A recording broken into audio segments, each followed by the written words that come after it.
Nós estamos agora hoje iniciando uma série de entrevistas num programa chamado Cafofo da Notícia. Nós estamos no Cafofo. Esse Cafofo aqui é reservado e as pessoas não sabem aonde se encontram. Então o Zé Carlos hoje é o meu convidado. E o Zé Carlos, seu nome completo? José Carlos Fernandes Neto. Você está na DEPOL há quantos anos? Sindipol, cara. Sindipol, é né? Delegados. Sindipol. Isso.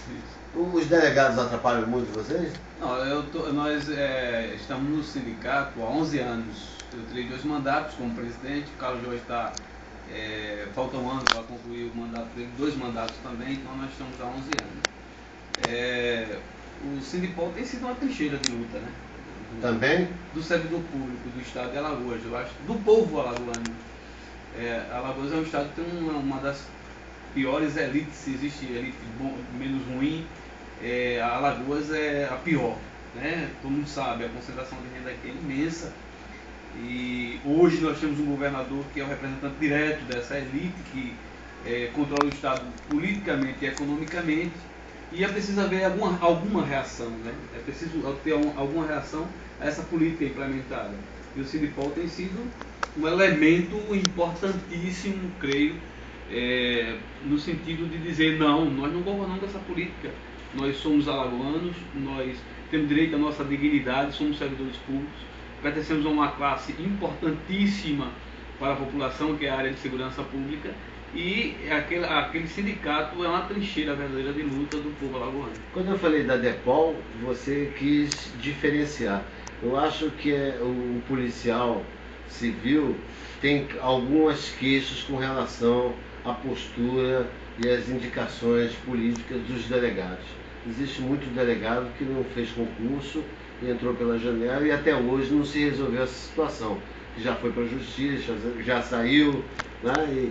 E parece que não tem uma finalização da situação irregular desses delegados. É verdade, isso, a Constituição de 1988, ela criou a figura do concurso público. E na própria Constituição estabelece que de 88, voltando 5 anos, quem estivesse de forma irregular teria que ser demitido, teria que ser afastado. Vale dizer que para algumas pessoas pobres, né, algumas pessoas de nível médio, isso vigorou. Agora, com relação aos delegados, cerca de 60 delegados aqui de Alagoas, a situação permaneceu. Houve inclusive demandas judiciais, porque outras pessoas se sentiram preteridos, né, nessas indicações, acionaram a justiça, mas a Justiça Alagoana, a Procuradoria-Geral do Estado, o Ministério Público, preferiu tomar uma medida não do ponto de vista do que a Constituição manda, e botaram panos quentes, e hoje a situação permanece. E a condição financeira do policial em relação às boas condições dos delegados de vencimentos? Olha, Valmar, eu digo o seguinte, que você frequenta o mesmo ambiente de trabalho, você faz o mesmo trabalho, mas a diferença do agente de polícia para o delegado fica evidente na roupa que o delegado veste, no carro que o delegado anda e nos ambientes que o delegado frequenta, né? Não vejo o salário do delegado como algo extorsivo, absurdo. Não, eu vejo como um salário justo. O delegado aqui em Alagoas começa com R$6.000, tem adicional noturno, tem gratificações da academia, tem a gratificação de quinquênio, que eleva o salário para o patamar dos R$8.000, R$8.500 brutos, né? E o delegado que iniciou há 5 anos. O delegado que tem mais tempo chega a R$11.500, que é o teto estabelecido pelo Estado. Se esse teto for aumentado, tem delegado que tem um faturamento lá no poderite dele, que chega a R$15.000, mas o teto segura, fica em R$11.500. Quer dizer, é um salário justo. O grande problema é você colocar o salário do delegado em comparativo com o menor salário, que é o de agente, que é R$1.330. Né? R$1.330. Então, você já paga imposto de renda. Exatamente, o pessoal já tem lá uma alíquota do imposto de renda. Então é um salário muito baixo.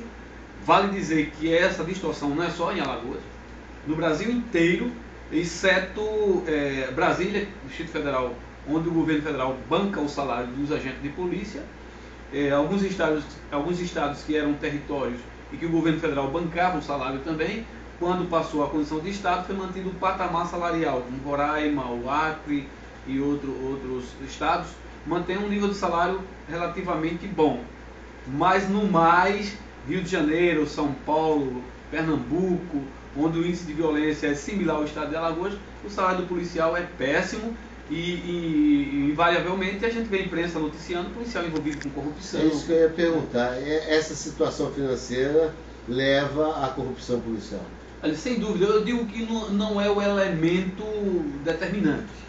Acho que a questão do caráter, de trilhar o caminho correto, prevalece.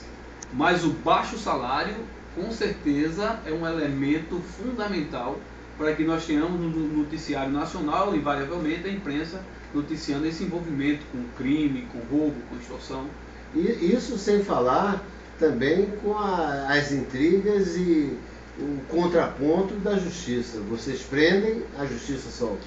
A grande questão, eu acho que... E dizem que vocês prendem errado e mal, por isso que eles soltam. Não, mas acho que nós vivemos hoje um processo em que o Estado brasileiro está degenerado, né? O Estado brasileiro em todos os níveis, nós estamos vendo aí nas investigações envolvimento de juízes, até juiz da mais alta corte envolvido. Nós temos esse elemento, né? Agora, nós devemos colocar que esse índice de violência que o Brasil está vivendo não é uma coisa normal, né? A garotada, Maceió, por exemplo, é uma das cidades campeãs de morte de garotos de 15 a 25 anos, o envolvimento com mais variadas formas de crime. Isso não é uma coisa normal. E aí a gente coloca um número interessante, que o Brasil hoje tem cerca de 600 mil presos, algo próximo a 600 mil presos, mas a polícia só cumpre 2% dos mandados de prisão. Significa que se nós fôssemos prender todos... Não tinha cadeia. Não tinha onde colocar essas pessoas. Não tem onde colocar essas pessoas. Seria uma ideia fazer uns presídios especiais para os colarinhos brancos, para separar. Não, seria porque muito, são muitos também. Seria interessante, né? Eu tenho quase certeza que um dos problemas que a sociedade brasileira vive hoje e que contribui muito para essa baixa condição de vida que propicia fundamentalmente a questão da criminalidade, tem a ver com esse alto grau de corrupção que nós vivemos hoje. Nossos políticos, as pessoas que têm um poder de mando, roubam, demonstram, ostentam riqueza e infelizmente a gente não vê a justiça fazer com que essas pessoas paguem por o pecado cometido. Porque o cara que rouba o dinheiro da merenda escolar, esses deveriam pagar com a pena capital. Não, eu falei isso porque agora surgiu uma ideia da criação de presídios para até 25 anos, para pessoas que cometem crime até 25 anos, para que eles tenham um tratamento diferenciado. Mas eu, como lido com esses meninos de rua há muitos anos, eu vejo que até a própria instituição responsável em puni-las, né, que seria o CRM, a recuperação de menores, não tem esse atendimento e não dá essa condição de recuperação. Né? Aí na brincadeira aqui, eu sugeri um presídio mais luxuoso, né, com televisão, ar-condicionado. Talvez eles pudessem até aceitar uma punição dentro desse conforto assim, relativo, né? Porque eles precisam ser punidos, né? Eu acho que nós estamos vivendo, você fala dos políticos. Dos políticos, não é só políticos, empresários, sonegadores, enfim, da classe alta que tem seus privilégios que impedem a prisão deles. Eu prefiro acreditar e fazer um relato histórico. Eu acho que o Brasil é um país ainda do ponto de vista de sociedade, de civilização, um país novo, né? Um país ainda que um país novo, com uma democracia nova. Isso, eu acho que nós estamos vivendo. A gente começa a perceber que a população brasileira está começando a pensar politicamente, né? Está começando a ter uma participação efetiva na vida política do país. É bom saber que você pensa assim, porque na verdade a falta de instrução, Alagoas, por exemplo, o cafofo da notícia está localizado em Alagoas.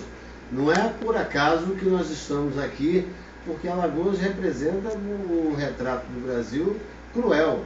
84% da população são semi-analfabetos. Exatamente. Né? Então eu acho que isso vai começar a surgir uma mudança, e a gente percebe um aceno de mudança a nível nacional. O povo está mais antenado com as questões da política nacional, está interferindo mais, e eu acho que a gente tem um pouco de ansiedade de ver essa transformação, mas eu acho que a minha geração, que é a sua geração, a gente tem que pensar que nós estamos dando nossa contribuição, eu na minha luta sindical, você na sua luta no jornalismo, e isso vai influenciar outras pessoas.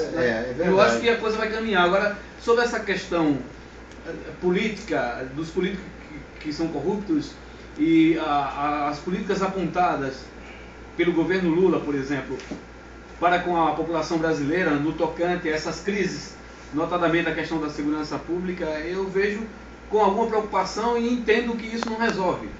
Porque eu acho que nós temos que ter um choque administrativo nesse país, onde você começasse a colocar a questão da distribuição de renda mesmo.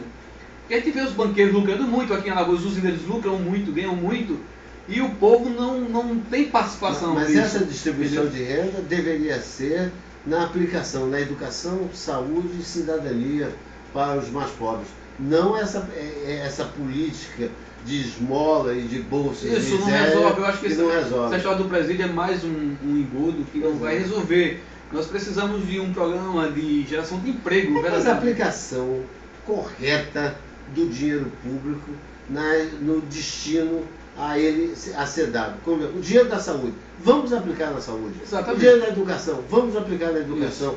Efetivamente. Porque eu escrevi um artigo, Viva a Bahia, onde eu fazia uma comparação de que, será que na Bahia os políticos lá não são ladrões, não tem ladrão na Bahia, não roubam o dinheiro público na Bahia? Porque lá também roubam, no Brasil todo roubam. É verdade. Mas a impressão que me deixa é que em Alagoas, os nossos políticos, os nossos dirigentes, não roubam parte do dinheiro como na Bahia. Roubam tudo, não é verdade? Porque você vê a Bahia crescendo, se expandindo, você vê avenidas, você vai a Salvador, cada vez que você vai a Salvador você encontra coisa nova. Nós comemoramos aqui um ridículo centro de convenção que passou a ser centro de não sei o que não é de convenção, né? Então, são pequenas obras que o cara faz um espalhafatos todo, calçamento de rua, coisas banais. Agora, vamos pensar nos professores, vamos pensar na saúde, aí não tem nada, né? A greve agora voltou, os professores estão em greve agora, daqui a pouco volta a saúde em greve. Eu acho que, como eu sou sindicalista e eu falo para os companheiros que essa minha atividade sindical, como os demais, é como se estivesse no sangue e a gente não consegue se libertar. Eu já tentei várias vezes até sair fora para fazer outras coisas, porque você tem fazer o quê? Pensar em outra coisa, né? Pensar em outra. Passar para o outro lado? Não, isso aí não, porque nós temos falar nisso aí, nós temos o governo Lula com centenas de cargos comissionados no nível do Estado. Foi criado agora mais 6 mil. Tem o governo do Estado que também certamente nos abrigaria. Tem o governo municipal, mas a gente prefere seguir esse caminho do lado sindical. E veja bem, eu só concluí meu pensamento. Acho que o movimento sindical tem esse papel também de fiscalizar o recurso público, de denunciar. Por exemplo, o movimento da saúde do Estado de Alagoas, o movimento sindical na saúde é muito débil, muito dividido. É preciso que as lideranças sentem e tentem unificar para fiscalizar efetivamente e denunciar os desvios. Como nós na segurança fazemos, estamos levantando a educação da mesma forma, porque o movimento sindical tem que ter esse papel de estar fiscalizando, sendo a voz do trabalhador. O trabalhador tem conhecimento de um desvio aqui e acolá, chega para o seu sindicato, denuncia, o sindicato tem esse papel, até porque tem uma estrutura para fazer essa denúncia, ver o trabalhador da base, não faz porque não tem cobertura. Essa conversa já é antiga e, lamentavelmente, eu, como sou uma pessoa muito interessada nos direitos humanos, e às vezes você é criticado por falar em direitos humanos, mas seria bom o povo, a população, inclusive os ricos, os poderosos, frequentasse mais as nossas delegacias, os nossos presídios, para ver que são masmorras. Nós estamos na Idade Média. O tratamento dado aos seres humanos que cometeram algum crime, às vezes crimes violentos, mas também às vezes um roubo de um pão, de uma lata de ervilha, de uma porcaria qualquer, eles são degradantes. O tratamento é degradante, é horrível. A grande questão, Valmar, é o seguinte: que você tem uma sociedade, uma população, um arremedo de sociedade, o povo em geral, que está em estado de decomposição pela falta de Estado. Não existe o Estado nas coisas elementares. Você tem a população completamente abandonada do ponto de vista da assistência do Estado, e você tem aí a violência que se prolifera no meio, principalmente nesse meio.